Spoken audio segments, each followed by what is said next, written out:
nalaban niyo na po yata. Kayo po ba nalaban? Say hi! Nagbablog ako. Hi! Sabi mo, dali! Oh, ayoko.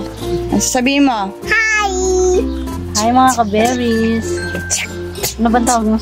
Luto ng mga.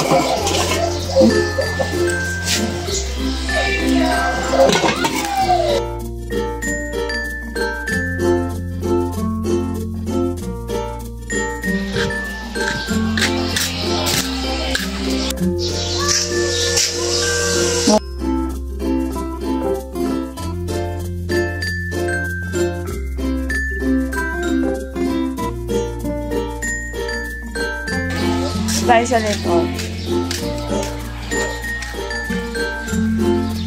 Sis, ayan yung likod dito. Ang ganda, diba?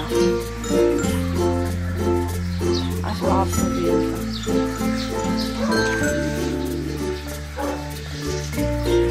Kakape lang ako dito.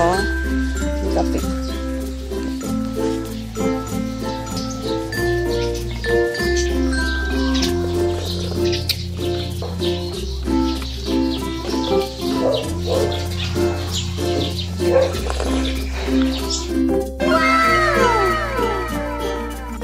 Kain po tayo mga Mariko.